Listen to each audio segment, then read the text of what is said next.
Hello, guys and gals. There's really no gals. I mean, there might be a couple. But so the 2152. I'm sure that there's some people out there that have been wondering, hey, what's going on with this thing? Well, it's very simple. Like I said, it had been disassembled for over a year, I'm certain. And I had misplaced these two bolts, or I had sent the muffler to Garrett. He may have kept them or used them on the Poland or lost them. I don't know. I don't care. Doesn't matter. The point is I had to wait on bolts to come in. And it was only like $14 for a brand new muffler, uh, brace, and the gasket for it. I needed the gasket as well. So been waiting on that to show. Amazon had said it would be like in the next day, but nope, it didn't show. And then I had to cancel that order and make a new order. But as you saw there, I did a nice little muffler mod. Um, this is the muffler that I had, but it was a Chinese knockoff muffler that had a little teeny tiny pipe coming out of it. Not even a half inch. It was small, probably 3/8 of an inch. But other than that, it's a completely open muffler, and this is 3/4 inch EMT pipe. And I painted it all, but my brazing is getting a lot better. That dog right there is a 372 dog. What I had to do, well, I had to add some material there because the hole for the 372 was much higher. These two holes were further apart, and so I had to add some material and put a hole right there. But I like it. I even got the roller. Dogs like that help the saw stand up straight. And but it's all ported up. Should be a good strong runner. However, I am still waiting on one more thing. What is that one more thing, you may ask? Well, you know how I put the bicycle wrap on my Jonsered 2258 and it looked killer? Well, I went ahead and I ordered some more of that stuff, and I'll wrap this handlebar too before I put it all back together. Just a little bit of a shout out video to people that may be wondering what's going on and why it's taken so long for me to build this. This saw was ported and ready to put back together. Actually, it was back together. It was as you see it, but without the muffler, on like Monday. So, and today is Sunday. See what I'm saying? So it's been an ongoing battle with trying to get uh, that muffler from Amazon. So, but what else can I tell you? Irene gets home today. I am super excited about that. It's you love somebody whenever you can't wait for them to get home. It's gonna be great, right? So she gets back today. I got to go to the airport and pick her up. Um,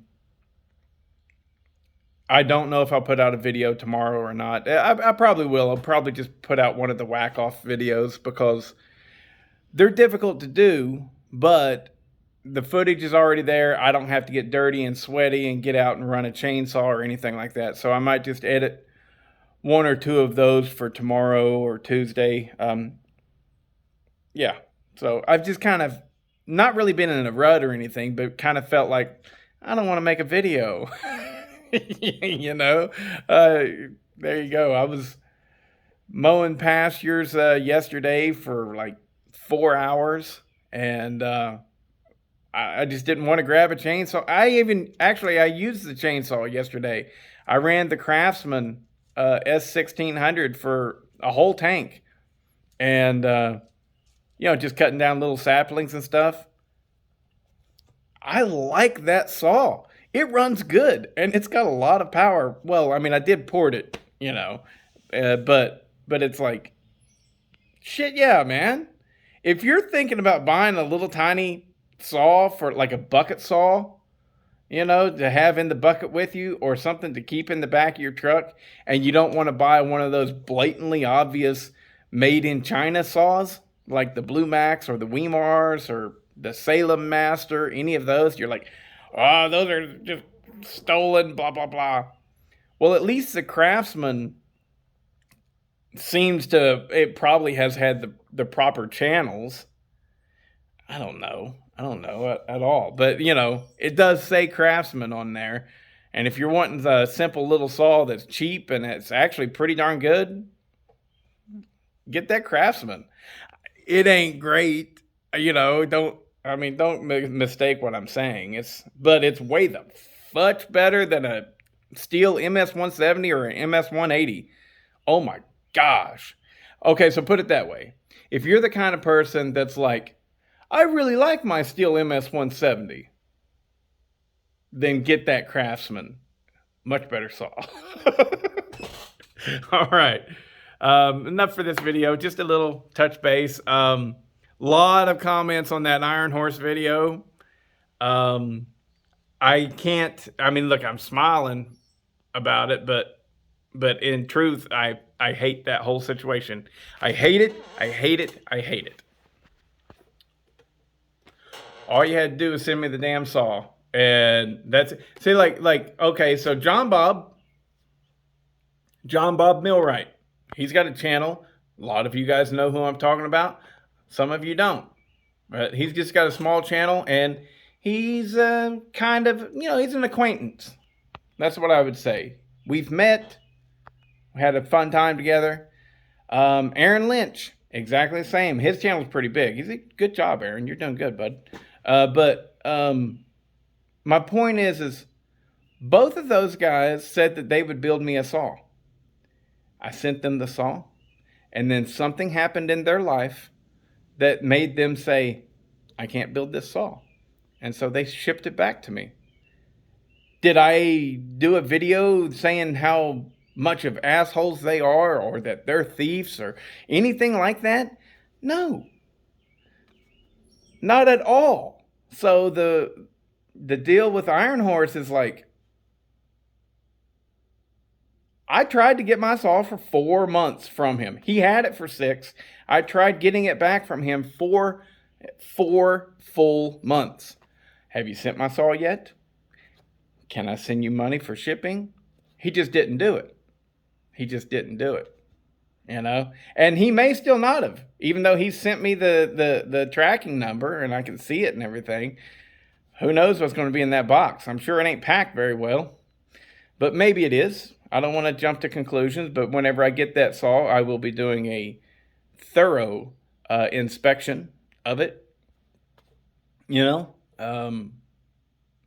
make sure it's all good and kosher. Ain't no sugar in the gas tank or anything like that. I will definitely check it out and make sure it's good to go before I fire it up. But yeah, part of me feels bad, but that is immediately pushed aside by the part of me that says, I gave him every chance in the world to do the right thing before I put out the video. So, no hurt feelings here,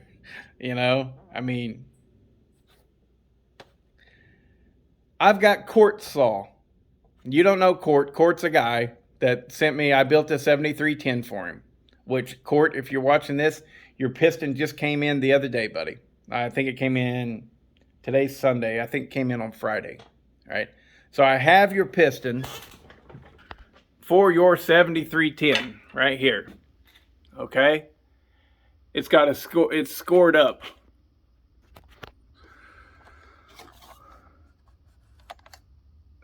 See, scored up right there. And I did a pressure test. It's only got about 130 pounds of compression. So I'm betting, it looks like there's no signs of heat or anything. So what I'm betting is that the problem with that saw is my port work had a rough spot on it, and it scratched the piston and ring up right there until it lost compression right there, and it's not running right. So I think that's what's going on with your saw. If that's the case, you're not going to have to pay for it. You'll have to pay for shipping, but I'm not going to charge you to repair something that was my fault. If it actually was. Now, I'm breaking it apart, and if I see heat damage, you know, like I suspected originally, because I said you had a bad clutch. But if there's heat damage and there's an air leak and stuff like that, well, different story. But from what I can tell right now, I haven't broken into it. It looks like it was my fault. So, and if it is, I'll suck it up. I'll take that. So, but anyways, but like if he called me and was like, send me my saw back, even if I was like, I ain't done with it yet, and he was like, I don't care, I want it back. If he didn't owe me anything, I'd send it back the next day. Definitely within a week. You don't make somebody ask for 4 damn months trying to get their saw back. You know, not really begging, but you know, we're grown men. It doesn't feel right to have to ask another grown man to do something for you. It's just stupid. But anyways, yeah. Whatever. It's not about he didn't want to do the port job. I could care less about that. I could really not care less about that. I don't give a shit whatsoever. You don't want to port it? Okay, that's fine by me. But give it back. Anyways, I got sidetracked on that. I guess it was on my mind. But I really wanted to show you guys that Jonsered, because I know there's a handful of you that are really looking forward to seeing the results of this saw. So, should have lots of compression. Whether that leads to a powerful or fast saw, who knows? But it's really cool that I've got the Thunder Kitten, because I can test this against the Thunder Kitten. And depending on how well it does against the Thunder Kitten, you know, it just tells me how well I have done. So both of them are 50cc saws right there at it, you know. And I know that Thunder Kitten puts out about 5.5 horsepower. So if I can get this thing anywhere in the range of power that Thunder Kitten has, well, then I will know that I have taken this saw from, I think they were rated from the factory at like 3.4 horsepower, right? It's a 2152. Jonsered 2152 and or Husqvarna 353. I think they were rated at 3.4 horsepower.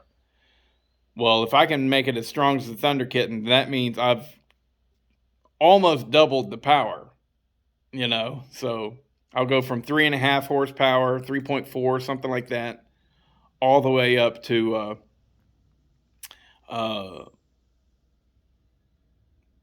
what's it called? I'm getting a phone call. I ain't answering it, guy. All the way up to 5.5 horsepower. So that'd be 2 full horsepower that I get from it. Pretty cool. Anyways, I'm out. Later.